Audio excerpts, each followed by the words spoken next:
সন্ধ্যা হইয়াইছিল। রমজানের প্রথম রোজার ইফতারের সময় বাড়িতে একখান শান্তি বিরাজ করতেছিল। চারদিকে আতিথেয়তা আর সৌজন্যের বাতাবরণ। সেলিমা বিবি, যারে সবাই আম্মি জান কইরা ডাকে, পুরা বাড়ির কর্ত্রী। তার ৭০ বছর বয়স হইছিল, তবুও নিজের পোলা আর নাতিপুতির লিগ্গা সব করত। আইজও আম্মি জান নিজের কমজোরি হাতে ইফতারের আয়োজন করতাছিল। খেজুরের প্লেট সাজাইতাছিল, সিমাই বানাইতাছিল আর নিজের হাতে পকোড়া বানাইতাছিল। তার চোখে শান্তি আছিল, মুখে এক অদ্ভুত আশা যে এই রমজানটাও নিজের পরিবারের লগে কাটাইব। আম্মি জান, রাইখা দাও, তুমি ক্লান্ত হইয়া পড়বা। বড় বউ হারিহানাপ কইল, কিন্তু তার কথায় মিথ্যা ভালোবাসা আসিল। মাগো, যদ্দিন বাইসা আসি নিজের হাতে তোমাগো লিগ্গা কাম করুম। আম্মি জান হাইসা জবাব দিল। কিন্তু রেহানার এই কথাটা পছন্দ হইল না। সে মনে মনে ঠিক করছিল এইবার এই বয়স্ক মহিলারে এই বাড়ি থেকে তাড়াইতেই হইব। আম্মি জানের ৩ পোলা আসিল, ফারহান, ইমরান আর শাহজাদ। ৩ জনেরই নিকা হইয়া গেছিল আর তাগো বাচ্চাও আসিল। ছোটকালে তারা মায়েরে খুব ভালোবাসত, কিন্তু অহন তাগো মনে সেই পুরাতন ভালোবাসা নাই। আম্মি জান দুর্বল হইয়া গেছে, অহন তার বিশ্রামের প্রয়োজন। একদিন রেহানা তার মিয়া ফারহান রে কইল, কিন্তু সে মানব না। ফারহান উত্তর দিল, তাইলে আমাকে মানতে বাধ্য করতে হইব। রেহানার মুখে অদ্ভুত রাগ ফুইটা উঠল। আস্তে আস্তে ইমরান আর শাহজাদের বিবিরাও এই ষড়যন্ত্রে সামিল হইল। তারা যে যার মিয়ার মাথা খাইতে শুরু করল যে অহন আম্মি জান এই বাড়ির বোঝা হইয়া গেছে। ইফতারের সময় হইয়া গেছিল, বাড়ির হকগুলোই আহারে বৈশা পড়ছিল। কিন্তু আইজ আম্মি জানের লইগ্গা আলাদা বন্দোবস্ত। তার সামনে কিছুই আসিল না। মাগো, আমার লইগ্গাও খেজুর আনো। আম্মি জান নিচু গলায় কইল। রেহানা নকল দুঃখ কইরা কইল, আম্মি, খেজুর ফুরাইয়া গেছে, অহন কি করুম? আম্মি জানের চক্ষে পানি আইসা গেল। তার বিশ্বাস হইতাছিল না যে তার নিজের বৌমা তার লগে এমনটা করতাছে। সে কেবল পানি মুখে দিয়া রোজা ভাঙল আর কোণে গিয়া বৈশা পড়ল। কিন্তু তার নাতনি আয়েশা ছুইটা আইল আর নিজের প্লেট থিকা 2 খান খেজুর তুইলা তার হাতে দিল। দাদি, আমার ভাগেরটা লও, সে সারল্যের লগে কইল। আম্মি জানের চক্ষে পানি আইসা গেল। সে আয়েশারে জড়াইয়া ধরল। রাতে যখন সবাই শুইয়া পড়ল, তখন 3 বউ নিজের মধ্যে কথা কইতাছিল। আর সহ্য হইতাছে না, এবার ওনারে বাড়ি থেকে তাড়াইতেই হইব। রেহানা কইল, কিন্তু কি কইরা? ফৌজিয়া জিগাইল। রেহানা নিষ্ঠুর মুখে হাইসা উঠা কইল, খালি দেখা যাও, ব্যবস্থা করতাছি যাতে নিজেই বাড়ি ছাইড়া চইলা যায়। পরের দিন থেকে আম্মি জানের উপর অত্যাচার শুরু হইল।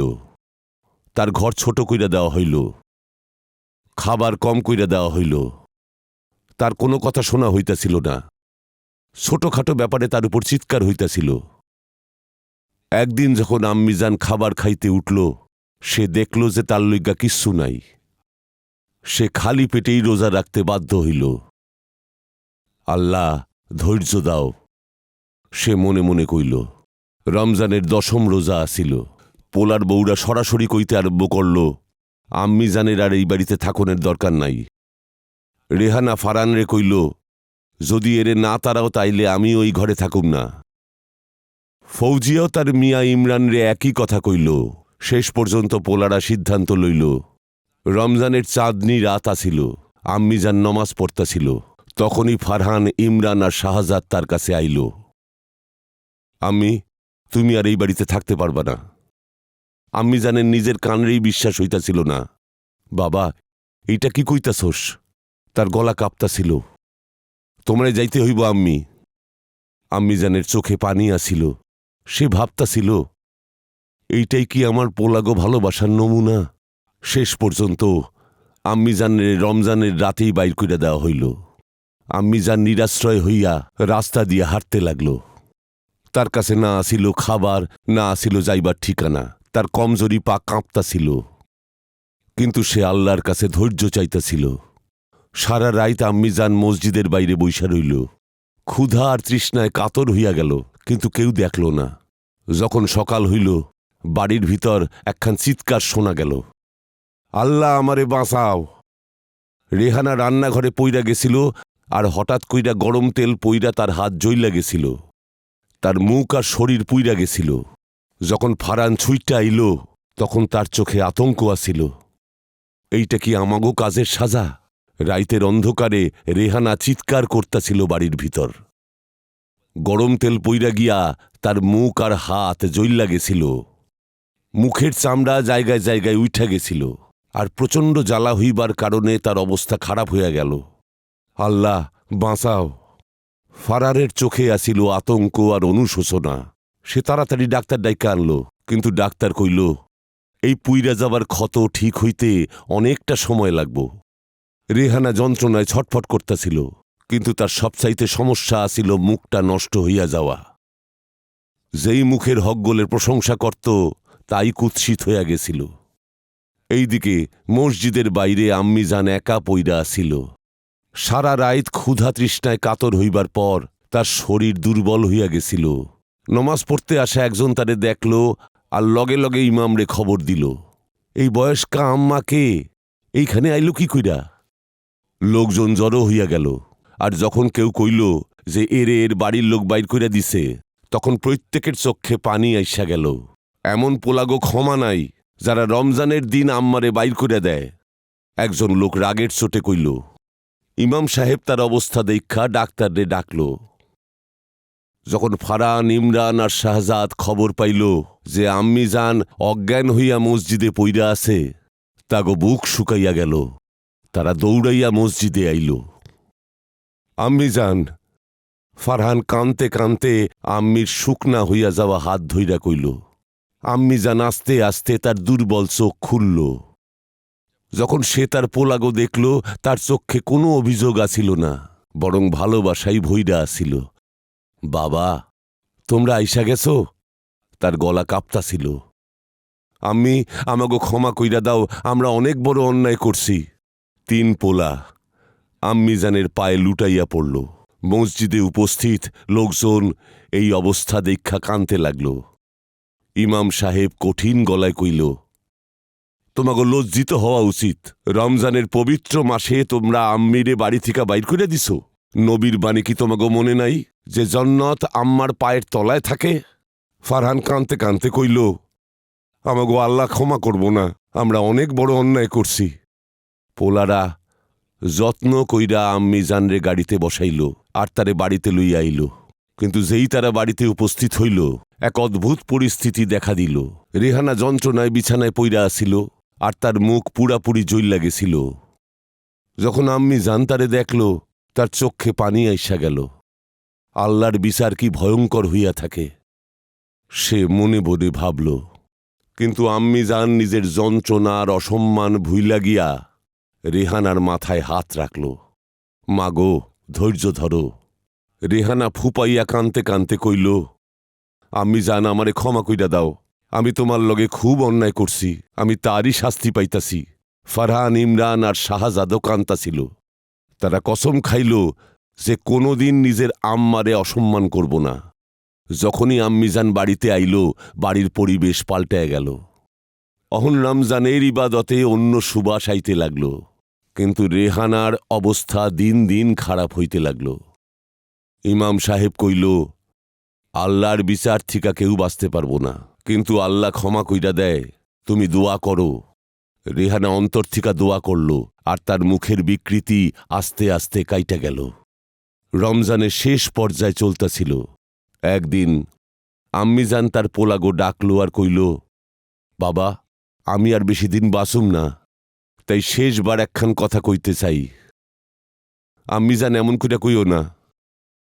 পোলারা কষ্ট পাইয়া কইল, বাবা, আব্বা আম্মার সম্মান সবসময় রাখবা। কোনো মহিলার কথায় আব্বা আম্মারে কষ্ট দিবা না, নইলে আল্লাহ তোমাগো শাস্তি দিব। 3 পোলারই চক্ষে পানি আসিল। আম্মিজানের কথা 3 জনেরই অন্তর নাড়াইয়া দিল। রমজানের চাঁদ উঠছিল, বাড়িতে ঈদের প্রস্তুতি চলতাছিল, কিন্তু আম্মিজান নিজের ঘরে বইসা ইবাদত করতাছিল। সে শেষবার কোরআন পাক পড়তাছিল আর সাজদা করতাছিল। যখন সকাল হইল দেখা গেল আম্মিজান বরাবরের মতো দুনিয়া ছাইড়া চইলা গেছে। বাড়িতে কান্নার রোল পইরা গেল। সবাই ফুপাইয়া কান্তাছিল। রমজানের মাসে এক আম্মার চইলা যাওয়া হকগোলের মনরে ব্যাকুল কইরা তুলছিল। চারদিকে বিষণ্ণতা ছড়াইয়া আসিল। প্রত্যেক বছর যে বাড়িতে ধুমধাম কইরা ঈদ পালিত হয়, আজ সেইখানে নৈশব্দ ছড়াইয়া আসিল। আম্মিজানের চইলা যাওয়া সব শেষ কইরা দিছিল। পোলাগো চক্ষু দিয়া পানি ঝইরাই চলছিল। রেহানা, ফৌজিয়া আর শাহনাজ তিন বৌমাই তাগো কৃতকর্মের জন্য আফসোস করতাছিল। রেহানা সবচাইতে বেশি ভাইঙ্গা পড়ছিল। তার মুখে অহনো ক্ষতচিহ্ন আসিল, আর যন্ত্রণা তারে মনে করাইয়া দিতাছিল যে সে তার শাশুড়ি মায়ের লগে কত বড় জুলুম করছে। রেহানা ফুপাইয়া কাঁদতে কাঁদতে কইল, যদি আমি আম্মিজানের লগে ভালো ব্যবহার করতাম তাইলে আজকের দিনটা দেখতে হইত না। ফৌজিয়াও এক সুরে কইল, আমরা রমজানের মাসে যে অত্যাচার করছি, আল্লাহ সেই মাসেই তার পরিণতি আমাকে দেখায় দিছে। শেহনাজও চক্ষের পানি মুচ্ছা কইল, আমরা কি নির্বোধা ছিলাম। মনে হইছিল বয়স্কা মহিলা থাকা না থাকায় কি আসে যায়, কিন্তু আজ সেই আম্মিজান নাই। আর দেখো, আমাগো বাড়ির শান্তিটাই চলে গেছে। মহল্লার প্রত্যেকেই আম্মিজানের শেষ যাত্রায় সামিল হইবার জন্য জড়ো হইল। মসজিদের ইমাম সাহেব গম্ভীর গলায় কইল, বাবা, ইনি আম্মা আসিলেন, ওনার দোয়ায় শক্তি আসিল। যতদিন আসিলেন তোমরা আনন্দে আসিলা, অহন সে চইলা গেছে, কিন্তু মনে রাখবা আল্লাহ সব কিছুর হিসাব নিব। তিন পোলা কম্পিত হস্তে নিজে গো আম্মির জানাজা তুলল। তারা ভাবতেই পারে নাই যেই আম্মারে তারা বাড়ি থেকে তাড়াইয়া দিছিল, আজ সেই তাগো কান্ধে চইরা এই দুনিয়া থেকে চইলে যাইতেছে। আম্মি জান, আমাগো ক্ষমা কইরা দাও। ফারহান চিৎকার কইরা কান্তাছিল। লোকজনের চক্ষু দিয়া পানি ঝরতাছিল। এক বয়স্কা আম্মা যে তার পুরা জীবন তার পোলাগো ভালো রাখতে কাটায় দিছিল, আজ এক পবিত্র দিনে সে দুনিয়ারে বিদায় জানাইতাছে। কবরখানায় যখন মাটি দেওয়ানোর সময় আইল, তখন বৌমারাও সেইখানে পৌঁছাইল। রেহানা মাটিতে পইরা কানতে লাগল, আমি তোমার লগে কি অন্যায় করছি আম্মি জান? আজ আমি নিজের চক্ষে তোমারে যাইতে দেখতাছি। আমি কি বদনসিব।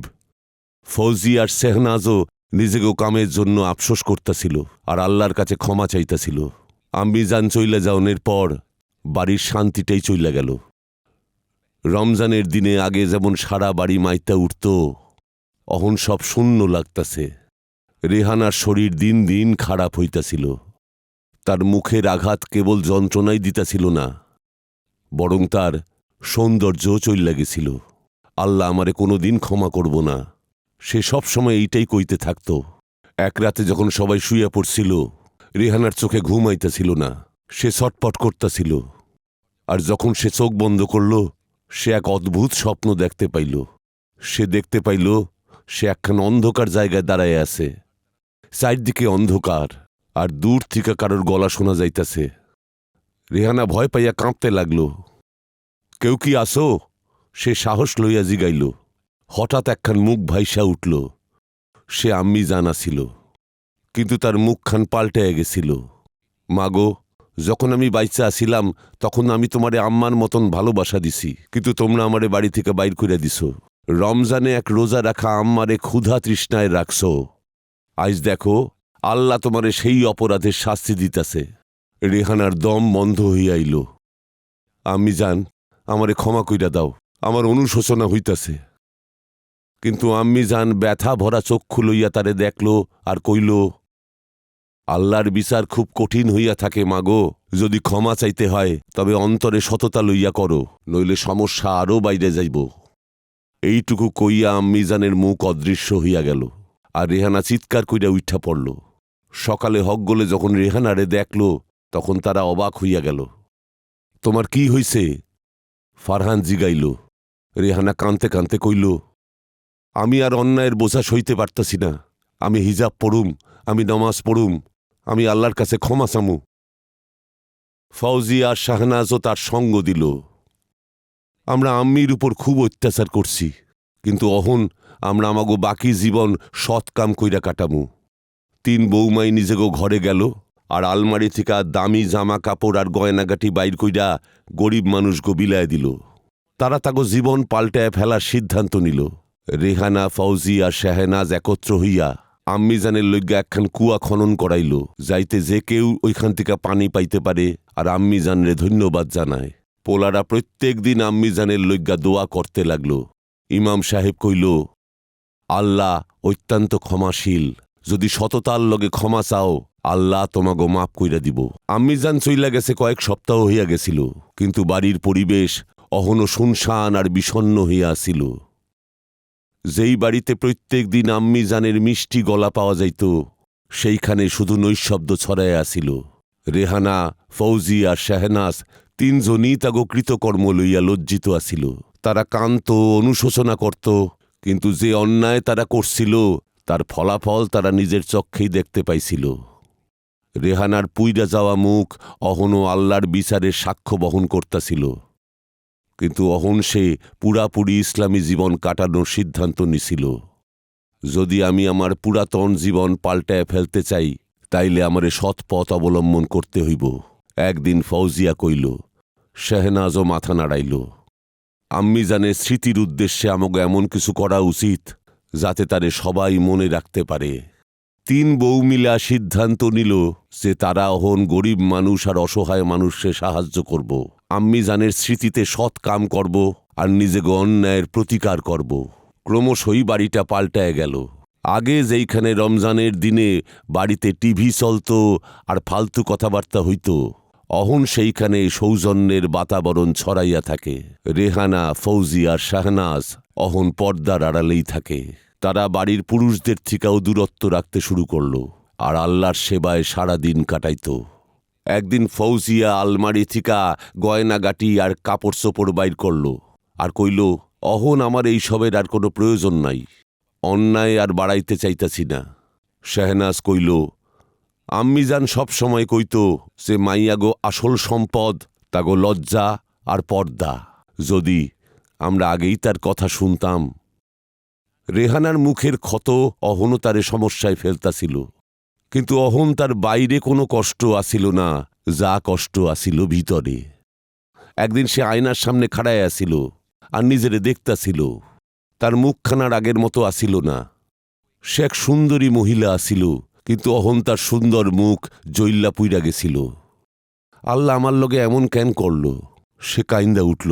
তারপর সে নিজেরে সামলাইল আর কইল, না, এইটা আমার শাস্তি না, বরং আমার অন্যায়ের উপশম। আল্লাহ যদি আমারে এই দশা কইরা থাকে, সেইটা করছে আমার ভবিষ্যৎটারে ঠিক করতে। সে নিজের আসল ঠিক করল আর কইল, আমি আমার জীবন লইয়া আল্লাহর সেবাই কাটামু। আম্মিজানের পোলারাও অহন নিজেগো অন্যায় বুঝতে পারছিল। ফারহান, সাজিদ আর ইমরান প্রত্যেকেই নিজেগো ঘরে যাইয়া রাইতের বেলা কান্ত। এক রাইতে ফারহান তার ভাইগো ডাকলো আর কইল, ভাই, আমাগো আল্লাহর কাছে ক্ষমা চাওনের দরকার। আমরা আম্মিজানের লগে যা অন্যায় করছি তার শাস্তি অবশ্যই পামু যদি ক্ষমা না চাই।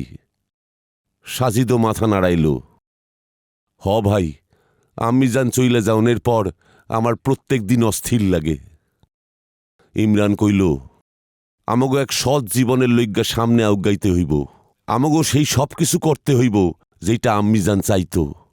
3 ভাই একত্র হইয়া আম্মিজানের নামে একখান মসজিদ আর দরগা তৈরিকরণের সিদ্ধান্ত নিল। তারা একখান গরিব বস্তিতে গিয়া একখান ছোট জায়গা নির্বাচন করল আর সেইখানে একখান ছোট্ট মসজিদ তৈরি করা শুরু করল। যখন মসজিদ সম্পূর্ণ হইল, তখন তার দেয়ালে তাগো আম্মার নাম লিখা দেওয়া হইল, যাতে এইটা আম্মিজানের স্মৃতি বহন করে। ইমাম সাহেব কইল, তোমাগো আম্মা এতে খুব খুশি হইব। যদি তোমরা অন্তরে সততা লইয়া ক্ষমা চাইয়া থাকো, তবে আল্লাহ তোমাগো ক্ষমা করব। বাড়িতে ইসলামী পরিবেশ যেমন তৈরি হইল, তেমনি আল্লাহর দোয়াও ছড়াইয়া পড়ল। রেহানার যে মুখ ঝলসাইয়া গেছিল, সেইখানে ক্রমশই পরিবর্তন আইতে লাগল। তার ত্বক আর আগের মতো আসিল না, কিন্তু তাতে অহনো এমন পরিবর্তন আইল যে যন্ত্রণা কম হইতে লাগল। ফৌজিয়াও দীর্ঘ প্রতীক্ষার পর সন্তান সম্ভবা হইল। আগে ডাক্তার কইয়া দিছিল যে তার সন্তান হইব না, কিন্তু আল্লাহর দোয়ায় তার একখান পোলা হইল। শাহনাজের মাইয়া যে 1 বৎসর ধইরা অসুস্থ আছিল, সে ঠিক হইয়া গেল। ডাক্তারও অবাক হইয়া গেছিল যে এইটা কেমন কইরা হইল, কিন্তু বাড়ির লোকে বুঝল এই সবই আল্লাহর ইচ্ছায় তার দোয়ায় হইতাছে। এই সম্পূর্ণ ঘটনা সবাইরে একখান শিক্ষা দিল। আব্বা আম্মার দীর্ঘশ্বাস মানুষের জীবনরে শেষ কইরা দেয়, কিন্তু কেউ যদি অন্তরে সততা লইয়া ক্ষমা চায় তাইলে আল্লাহ ক্ষমা কইরা তারে পুনর্জীবন দেয়। রেহানা, ফৌজিয়া আর শাহনাজও তাগো বাকি জীবন ইসলামী রীতি মাইন্না কাটাইব বইল্লা ঠিক করল। তারা গরিবগো সাহায্য করতে লাগলো, প্রত্যেক মাসে টাকা দিতে লাগলো, আর নিজেগো বাচ্চারেও শিখাইল যে আব্বা আম্মারে কিভাবে সম্মান করতে হয়। প্রিয় বন্ধুরা, এই ভিডিও আপনাকে ভালো লাইগা থাকলে এই ভিডিও বন্ধুগো শেয়ার কইরা দেন আর চ্যানেলটা সাবস্ক্রাইব করেন। দেখা হইব পরের ভিডিওতে।